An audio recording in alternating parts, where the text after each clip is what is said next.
Hi guys, ಇವತ್ತಿನ ವಿಷಯ ಏನಂದರೆ ಪವರ್ ಲೂಮಲ್ಲಿ ಡಾವಿ ಮಗ್ಗ ಹೆಂಗೆ ವರ್ಕ್ ಆಗುತ್ತೆ ಅಂತ ಬನ್ನಿ ತೋರಿಸ್ತೀನಿ ನಿಮಗೆ. ಡಾವಿ ಮಗ್ಗದಲ್ಲಿ ಹೆವಿ ಡಿಸೈನ್ ಎಲ್ಲ ಹಾಕ್ಸಿ ಓಡ್ಸೋಕ್ಕಾಗಲ್ಲ. ಅದಕ್ಕೆ ಹೆವಿ ಡಿಸೈನ್ ಅಂದರೆ ಸೀರೆ ಎಲ್ಲ ಹಾಕ್ಕೊಬೇಕಂದ್ರೆ ಬೇರೆ ರನ್ನಿಂಗ್ ಜಾಕೆಟ್ ಹಾಕೊಂಡು ಓಡಿಸ್ಬೇಕಾಗುತ್ತೆ. ಇದರಲ್ಲಿ ಓಡ್ಸೋಕ್ಕಾಗಲ್ಲ. ನೋಡಿ ಗಾಯ್ಸ್, ಇದು ಡಾವಿ ಮಗ್ಗ ಸಿಸ್ಟಮು. ಇದರಲ್ಲಿ 40 ಕೋಲುಗಳು ಇರ್ತವೆ ಮತ್ತು ಆ ಸೈಡು 40 ಕೋಲುಗಳು ಇರ್ತವೆ. ಈ 40 ಕೋಲುಗಳಿಂದನೇ ಬಾರ್ಡರಲ್ಲಿ ಡಿಸೈನ್ ಬರೋದು. ಆ ಸೈಡ್ ಕೋಲುಗಳು ತೋರಿಸ್ತೀನಿ ಬನ್ನಿ ಗಾಯ್ಸ್. ಇವೇ ನೋಡಿ ಗಾಯ್ಸ್, 40 ಕೋಲುಗಳು. ಆ ಸೈಡ್ ಈ ಸೈಡ್ 40 ಇರ್ತವೆ. ಅದರಿಂದನೇ ಬಾರ್ಡ್ರಲ್ಲಿ ಡಿಸೈನ್ ಬೀಳೋದು. ಅದಾದಮೇಲೆ ನೋಡಿ ಗಾಯ್ಸ್, ಇದರಿಂದನೇ ಬಾರ್ಡ್ರಿಗೆ ಡಿಸೈನ್ ಬರೋ ಥರ ಯಾವ ಥರ ಡಿಸೈನ್ ಬೇಕೋ ನಮ್ಗೆ ಆ ಥರ ಇದರಲ್ಲಿ ಸೆಟ್ ಮಾಡ್ಕೊಬೋದು. ಇದರಲ್ಲಿ ಟೋಟಲ್ 80 ಹೋಲ್ಗಳಿರ್ತವೆ. ಅದರಲ್ಲಿ ಫಿಕ್ಸ್ ಅಂತ ಬರುತ್ತೆ, ಅದನ್ನು ನೋಡಿ ಇದರಲ್ಲಿ ಹಾಕಿರ್ತೀವಿ.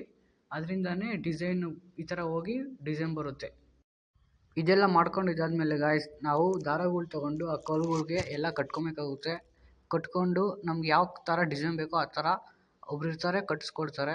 ನೋಡಿ ಗಾಯ್ಸ್, ಇವೇ ಈ ಥರ ಕೆಳಗಡೆ ಕಟ್ಕೊಂಡು ಆ ಕೆಳಗಡೆ ಒಂದು ಬೋಲ್ಡ್ ಇರುತ್ತೆ ಗಾಯ್ಸ್, ಅದರಿಂದ ಕೆಳಗಡೆ ಬಿಟ್ಟಿರ್ತೀವಿ. ಮತ್ತು ಆ ಕೆಳಗಡೆ ಅದಕ್ಕೆ ಬೆದಗಳು ಕಟ್ಟಿರ್ತೀವಿ. ಬೆದದಿಂದ ಎಳೆಗಳ್ನ ಹಾಕ್ಕೊಂಡಿರ್ತೀವಿ ಗಾಯ್ಸ್. ಮತ್ತು ಕೆಳಗಡೆ ಡಿಸೈನ್ ನೋಡಿ ಬನ್ನಿ ಗಾಯ್ಸ್. ನೋಡಿ ಗಾಯ್ಸ್, ಇದೇ ಡಿಸೈನು ಸೇಮ್ ಆ ಸೈಡ್ ಈ ಸೈಡ್ ಎರಡು ಒಂದೇ ಥರ ಡಿಸೈನ್ ಇರುತ್ತೆ. ಆ ಸೈಡ್ದು ನಿಮಗೆ ತೋರಿಸ್ತೀನಿ ಬನ್ನಿ ಗಾಯ್ಸ್. ಆ ಸೈಡು ಅಷ್ಟೇ ಸೇಮ್ ಇದೇ ಥರ ಮಾಡ್ಕೊಬೇಕು.